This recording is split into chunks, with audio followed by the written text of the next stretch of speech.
Hello, I'm John David Ebert, and welcome to Class 9 in our lecture tour here through the landscape of contemporary art, understanding contemporary art, which we're seeking to do here.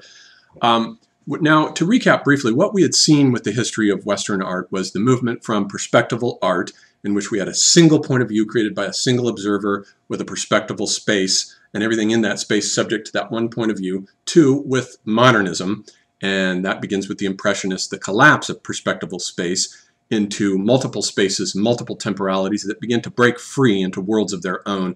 And then with modernist art, as it cycles through with Picasso and Cubism and so forth, we began to shift out of the waking world, the world of what the Hindus would simply call waking consciousness, back into the dreaming world, the Platonic world of the Platonic ideas or hyperdimensional objects, if you want to call them that program for the physical world, that program for the world of waking consciousness. And this is the theoretical object, the portrait of Ambrose Vallard, let's say. These are the theoretical objects which are purely thought about by the mind, but they are the programs. They act as the causal images that program for the physical world in an idealist sense. Two, with abstract expressionism then, with the drip paintings of Pollock and the mature paintings of Rothko, back into a deep metaphysical zone of almost analogous to the Hindu idea of deep dreamless sleep, where we move into the causal zones, not the zones of the Platonic ideas, but the causal, deep metaphysical vortices, the deep zones that generate even those Platonic ideas, which then code for the waking consciousness in the world of naturalist art. So Western art has gone backward from waking to dreaming to deep dreamless sleep, if we wanted to think of it that way through that stencil. But it ends up being highly theoretical, and with Pollock and Rothko, we're really existing in a world of a kind of metaphysical phase space. It's very abstract, very difficult for some people to understand.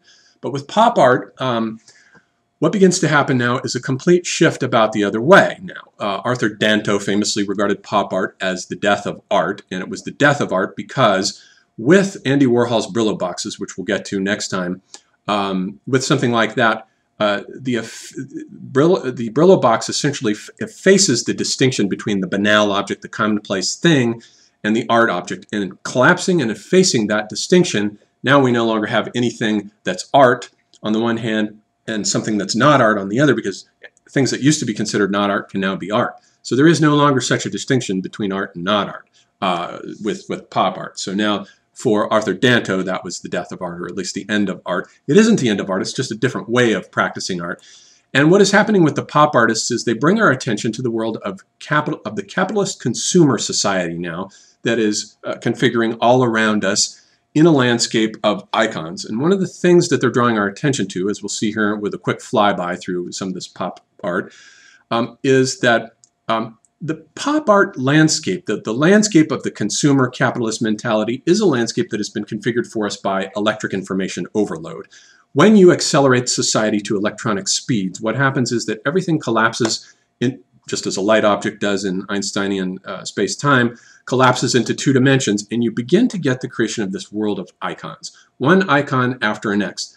All begin to flatten out and configure into a phase space surrounding us, and all of these two-dimensional icons, they can be celebrities, or celebrity avatars, or they can be brand names of corporations, or they can be ads themselves. Whatever they are, they begin to surround us with this glowing, numinous world now that begins to replace the old signifiers of the old art.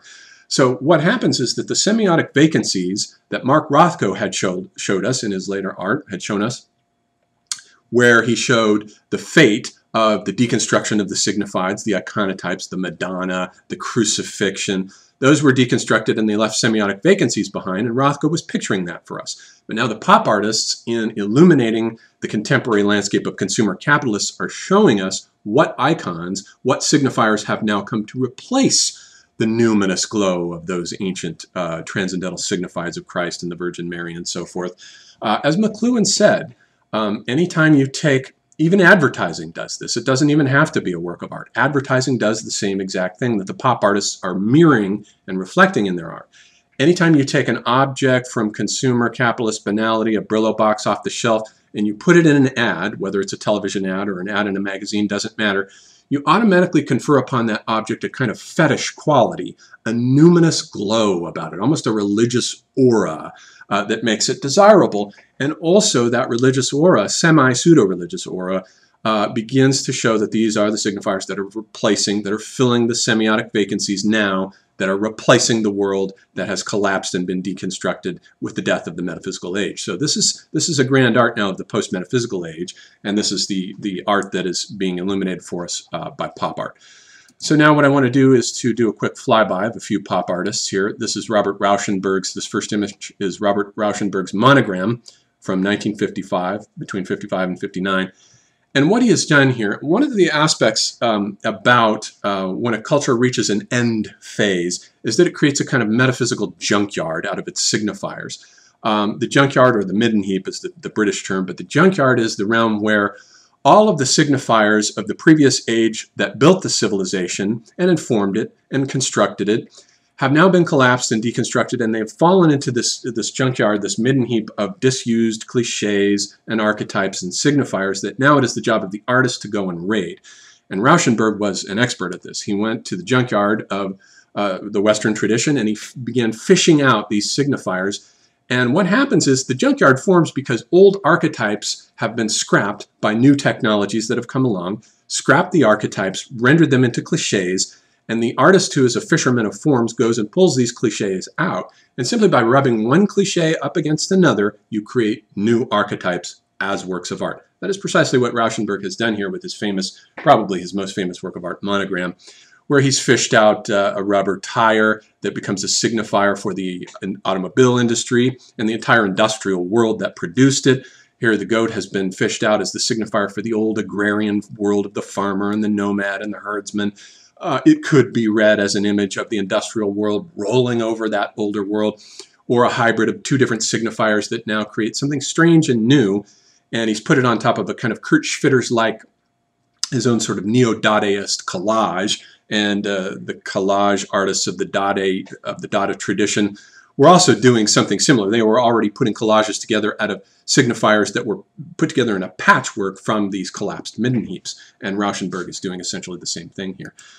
Here is Rauschenberg's painting Retroactive from 1964, in which you can begin to get the sense in his art that the electronic umwelt of the televisual age is an age of signifier overload. It's an age now not of the absence of signifiers, but of too many of them, beaming at us from all directions at light speed, and we're getting so many of them, there's a constant bombardment of images. No matter which way the individual turns, he is bombarded by signifiers on ads and commercials and logos, and now at gas stations with electronic image screens. They're everywhere, on the backs of your seat on an airplane. We're constantly bombarded by the images and signifiers of capitalist advertising. This is Jasper Johns' American flag of 1954. And Johns here is simply taking the flag as a sign. And a sign, the thing about a sign, whether it's a stop sign or a flag or a stoplight, simply has one meaning. In the realm of the Zuhandenheit flow of things, it only has one meaning. But if you take a sign and you aestheticize it by painting it, putting it into an aesthetic context, now you're putting it into a Vorhandenheit mode, just like Duchamp did with his ready-mades, and you're conferring an aesthetic value on it. Now it's meant to be contemplated, and a sort of signifier aura, or a cloud of meanings, now begins to assemble around the image. Johns has given the flag here. It's not just a photographic flag. He's put brush strokes on it. He's given it texture. It's no longer just a banal object. It's an aesthetic object as something to be contemplated. In this painting of his, he does something similar with a target. This is Target with plaster casts from 1955. And he's got a series of these plaster casts of various parts of the body running across something as simple and banal as a target. Now, the thing about technology, when you stand in front of a target, name a gun or a bow and an arrow, every technology fragments the body. The gun is an extension of the hand. The bullets are extensions of the teeth. And they're in line with the sense of sight, which is also fragmented. So technology fragments the body and breaks it up into pieces, gives it a kind of German Zerrissenheit, or disassemblage of the body. But the job of art is to come along and to heal and confer wholeness on what technology has disrupted and fragmented. And that is essentially, I think, what Johns is doing here with this image of a target, conferring these pieces of the body, giving it a kind of synthetic unity or wholeness, almost like it's almost like the Lacanian sense of the disunified self before the confrontation with the image in the mirror that gives to the infant a sense of wholeness. Art is that mirror that confers wholeness on the individual after technology has broken it up. The same goes, I think, here to a certain degree with Jasper, for Jasper Johns' painting here of Gray's Numbers, 1958, in which we see The capitalist landscape is configured by numbers. Everywhere we turn, we're confronted with numbers that are racing at the speed of light all around us. And here he's given these numbers tactile values. He's taken them out of time and put them into space and spatialized them so that now they have a kind of tactility. You really want to reach out and touch them. They've got a kind of braille quality to them in that sense. And here is Roy Lichtenstein's 1964, As I Opened Fire. Lichtenstein liked to take the comic book image and to scale it up, to blow it up. And really, one of the differences between art and consumer banal things is a matter of scale. If you blow something up to a large scale, as we'll see in a moment with Oldenburg, it becomes a work of art. And Roy Lichtenstein was very much fascinated with blowing up comic books to the level of works of art as images to be contemplated. And he really liked, here you can sense the pointillist tactility of the comic book image that he really liked. He liked that pointillism that began in Impressionism with Seurat and continues all the way down with television. Here is Claes Oldenburg, his three-way plug, which gives us a sense of almost scaling us down to the level of Alice in Wonderland when she's taken the pill that has shrunken her down and she's completely surrounded with these giant things. In the electronic capitalist Umwelt, we're surrounded by gigantified humans in the form of celebrities and superheroes from comics. We're surrounded by gigantified ads and building logos that are attained to the level of skyscrapers. Everywhere we look, we're surrounded with a culture of icons that has been gigantified around us and makes us feel small and dwarfed. This is Claes Oldenburg's Clothespin, 1976, which also has the same effect. It's no longer Michelangelo's David. It's something as banal as a clothespin. Anything that has been shot around us in the form of one kind of advertising or another has now attained to the level of gigantification. And here's another Claes Oldenburg from 2001.